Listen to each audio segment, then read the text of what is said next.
who had come from Jerusalem gathered around Jesus. They noticed that some of his disciples were eating with defiled hands, that is, without washing them. For the Pharisees and all the Jews do not eat unless they thoroughly wash their hands, thus observing the tradition of the elders. And they do not eat anything from the market unless they wash it. And there are also many other traditions that they observe, the washing of cups, pots, and bronze kettles. So the Pharisees and the scribes asked Jesus, Why do your disciples not live according to the tradition of the elders, but eat with defiled hands? He said to them, Isaiah prophesied rightly about you hypocrites, as it is written, This people honors me with their lips, but their hearts are far from me. In vain do they worship me, teaching human precepts as doctrines. You abandon the commandment of God and hold to human tradition. Then he called the crowd again and said to them, Listen to me, all of you, and understand. There is nothing outside a person that by going in can defile, but the things that come out are what defile. For it is from within, from the human heart, that evil intentions come. Fornication, theft, murder, adultery, avarice, wickedness, deceit, licentiousness, envy, slander, pride, folly. All these evil things come from within, and they defile a person. This is the gospel of the Lord. Praise to you, O Christ. Please be seated.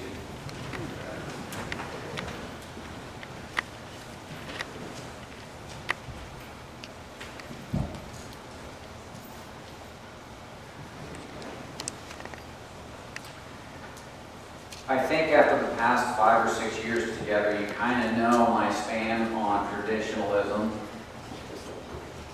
I don't tend to stand on tradition. There's a lot of things that I think that have come about because men in particular have decided that's the way it should be. That human laws seem to have been what happens in the church over the course of many centuries. That there were so many man-made laws that we forgot who it is and what it is that we actually came together for our worship. And that was happening in the time of Jesus, even before Christianity began. We hear that Jesus was doing what he normally does, that he's in the midst of a lot of people, and he's teaching, and these Pharisees and scribes come up and say, Jesus, what's up? Your disciples, they eat with defiled hands. They are unclean. They don't wash their hands when they eat. Now, for most of us, we do wash our hands. But as I was explaining to the little ones that came up here today, it wasn't just washing your hands, but there was a specific way that you had to wash your hands. Now, there have been different explanations that I've looked up, and one of them that I looked up was this, that you had to take 1.5 eggshells of water. First of all, eggshells I've never known to be the cleanest of all vessels. But you were supposed to take 1.5 eggshells of water. You were supposed to have your hands upward, your palm upward, with your fingers tilted down. You were to pour some water into your palm and take your fist, which was dirty, and you were supposed to wash your hand. And then you would do that to the other hand. And then you would flip your hands over, and this time they would be up. So when you poured the water on your fingers, it would roll down your wrist. To me, it's one of the dumbest things I've ever heard. But again, that was a tradition. That was something that The Pharisees and the scribes, some 500 years before Jesus, began to expand those commandments that God had given through Moses and had made into rules by which everybody was supposed to live by. And they started to dictate so many fine points of everything that you couldn't help but break those rules. They were so difficult to keep and so monotonous that sometimes before you even got out of bed, you'd probably mess up. And you would then be considered either unclean or you would be defiled. And again, you would not be allowed to be in the synagogue. Sometimes you weren't allowed to participate in the life of the town itself. The biggest thing, though, was that Jesus saw that what these rules did was simply get in the way of God. They got in the way of a relationship with God. I'd like to read for you something that Jesus did say, and he was not very kind when he was saying it. He says, "But woe to you, scribes and Pharisees," and this is from the 23rd chapter of Matthew, "hypocrites, because you have shut the kingdom of heaven against men. For you neither enter yourselves, nor allow those who would enter to go in. Woe to you, scribes and Pharisees, hypocrites, for you traverse sea and land to make a single proselyte. And when he becomes a proselyte, you make him twice as much a child of hell as yourself."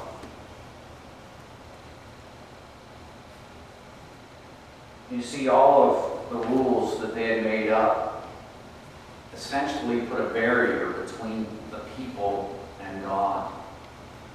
And not only did it put a barrier between people and God, but these righteous Pharisees and scribes, they liked to point out to people how bad they were.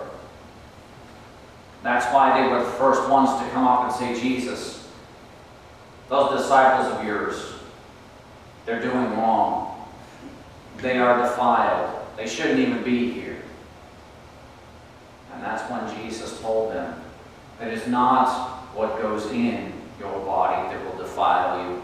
Rather, it is what is already inside that will come out. That is what is defiled. That in your heart will then, of course, speak. Because a lot of people just do that. They like to tell you what is wrong. They like to do things that they know is wrong. Your heart will reveal itself. And when it does, it will reveal just how defiled you really are. Mark Twain says that we are a lot like the moon. We would rather have everyone see the bright side and never see the dark side. We all have a dark side, whether we want to admit that or not. We all are sinful. And no matter what kind of facade we put on, we still are sinful creatures. And yes, sometimes it slips out. But thankfully, our God was a loving God, and he had a remedy for all of that. That is why Jesus came into the world. That is why Jesus was teaching in the towns and in the places he went. And that's why I think the Pharisees and the scribes did not like it, because his teachings went counter to what they were teaching. Jesus was basically saying, you really don't need to follow these rules. In fact, when one person came up and asked him, what is the greatest commandment of all? What commandment is it that we should follow? If we only follow one, what would it be? And Jesus said, love the Lord your God with all of your heart, with all of your mind, with all of your strength, with all of your soul, and love your neighbor as yourself. If you do this, that is the greatest commandment of all. Nowhere did heard Jesus say, well, here's 600 different rules, and if you follow them, you're good. Jesus simply tells us that we need to love. We need to love God first. That means we have to put God first in everything. God should be first not only in our lives, but God should be first in our homes. He should be first in our workplaces. He should be first in everything that we do. And then secondly, we should put our neighbor even above ourselves. Whether we love our neighbor or not. Whether we're talking about our neighbor who's across the street next door to us or somewhere halfway around the world, we are to love that neighbor. And yeah, that's hard at times. But even harder still is trying to check off those 600 things that most of the Jewish people had to do during that day. Now, how is it that we can honor God? Well, I know a lot of people like to say, well, we can say prayers, and that's a good thing. We can meditate, yes, that's a good thing. We can come to church for an hour a week, that's a good thing. But we can honor God in so many ways. I remember hearing a story back in the days when shoeshine boys were on almost every corner. And there was a businessman who really loved his appearance. And he always, daily, would get a shoe shine, but there was only one shoe shine boy he would go to, because this young man made his shoes look brand new every day. And so one day, while he was having a shoe shine, he looked at this little boy and he says, "How is it that you can do this? And that you go about your work whistling and just enjoying it?" And he looked up and he said, "Mister, I'm a Christian." He says that no matter whose shoes that I'm shining, I always think that maybe they are the shoes of Christ. And so I do the very best that I can.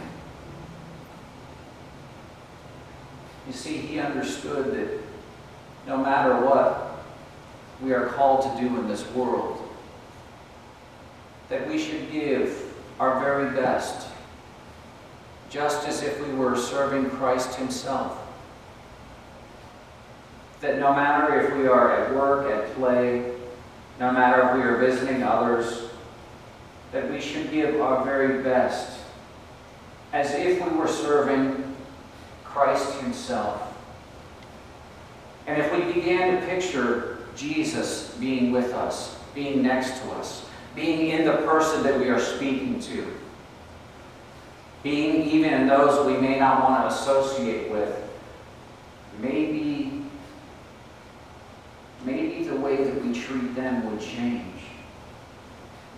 Maybe we would begin to see them in a different light, and our attitude might change. Our outlook on life might change.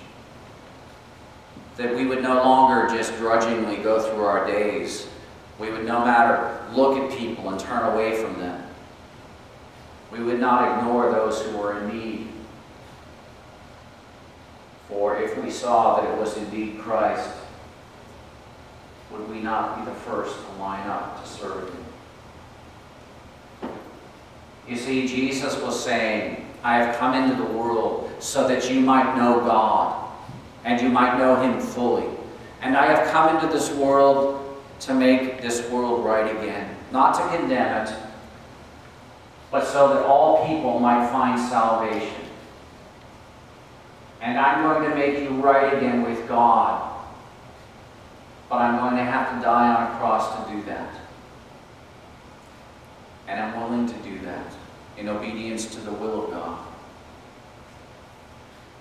And so we no longer have that wall between us. We no longer have that to-do list. We simply need to remember the basics of our faith. Love God. Love your neighbor. Love yourself. And if we remember that, and if we do that, then we're on the right track.